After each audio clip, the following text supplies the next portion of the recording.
Loki season 1 के reputation को carry करते हुए बहुत इंतजार के बाद अल्टीमेटली लोकी सीजन 2 का ट्रेलर आया एंड करीब 2 साल बाद इस ट्रेलर को देख के मजा आ रहा था, क्योंकि लोकी सीजन 1 में जैसा वाइब मिल रहा था वही कंफ्यूजन, थ्रिलर, टाइम से रिलेटेड वाइल्ड पॉसिबिलिटीज जो हमें इस सीन में भी 2 लोकी दिखाए जाते हैं। जो बुक देख रहा है वो पास्ट से है और जिस लोकी के साथ टाइम स्लिप हो रहा है वो इसी का फ्यूचर वर्जन है। अब मैंने ट्रेलर को इंग्लिश और हिंदी डब दोनों में ही देखा एंड मैं शायद एक बोल्ड स्टेटमेंट देने जा रहा हूँ, बट इन्फिनिटी स्टोन्स को अनंत मनी एंड एवेंजर्स असेंबल को एवेंजर्स आक्रमण सुनने के बाद भी इस वाले शो में हिंदी डब काफी प्रॉमिसिंग लग रही है। और ये मैं कह रहा हूँ इसके ट्रेलर के पहले शॉट को देख के, जहाँ पे टाइम स्लिप को डब करके कहीं टाइम फिसलना नहीं कह दिया, जिसके लिए अलग से थैंक यू बनता है। बट ओबी जो कैरेक्टर है वो इस शो में सिर्फ इम्पोर्टेंट नहीं, उसे लेके मार्वल गजब की एक्सपेरिमेंट कर सकता है, क्योंकि Oscar winning movie Everything Everywhere All at Once से Oscar winning actor Huy Quan है इस रोल में एंड वो भी एक मल्टीवर्सल टाइम ट्रेवलिंग मूवी थी। तो पॉसिबिलिटीज का अंदाजा तुम लगा लो।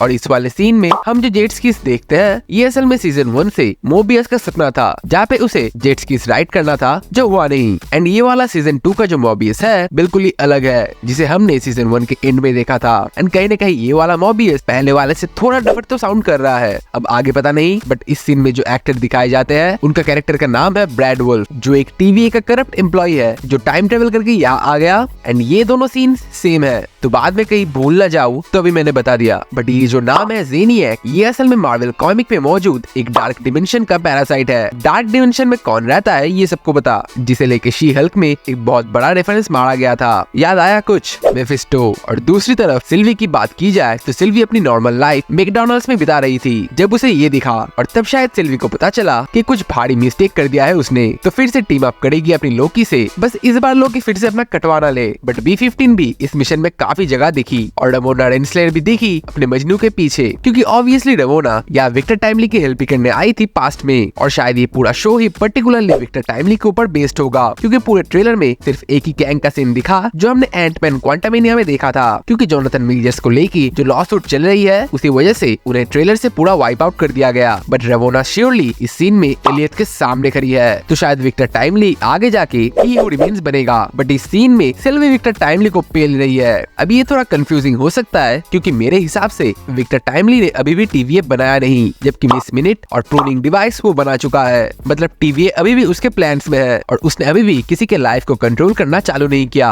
और मेरी साइकोलॉजी कहती है किसी क्राइम को कमिट करने से पहले ही उसे सजा नहीं दिया जा सकता। अब ये सही है या गलत ये आप कमेंट में बताना, लेकिन यही काम सिल्वी यहाँ कर रही है। एंड सच बोलूं तो सीजन 1 के बाद घंटा मुझे सिल्वी से कोई सिंपैथी है, तो अगर उसे विलेन भी बना देते हैं और लोकी उसे अगर मार भी दे फिर भी लोकी मेरे लिए गीगा चैडी रहेगा। बट TVA पे कहीं ना कहीं तबाही शुरू हो चुकी है एंड लोकी के हाथ में ये टाइमर उसी की ओर पॉइंट आउट कर रहा है। मतलब पूरे सीजन में हम लोकी को टाइम के अगेंस्ट भागते हुए देखेंगे एंड इतने सारे पापड़ बेलने के बाद भी कहीं ना कहीं से अंत में दूसरा गैंग आ ही जाएगा। और यही है स्केरियस्ट पार्ट सीक्रेट वर्ड्स की। एंड जैसे मैं कहता हूँ अपना टाइम बचाओ, लाइक एंड सब्सक्राइब अगर ना भी करना चाहो तो कोई बात नहीं, लेकिन अगर इस ट्रेलर से रिलेटेड कुछ ओपिनियन है तो कमेंट में जरूर बताना, क्योंकि अब खतरनाक थ्योरीज चालू होने वाली है। एंड हर एक कमेंट को रिप्लाई देना मेरा मजबूरी नहीं, मेरा प्यार है तुम्हारे लिए। एंड एज आई से हर मूवी या सीरीज कुछ सिखाती है तुम्हें। So keep learning, keep growing, stay hard and me signing off. You just watch show define.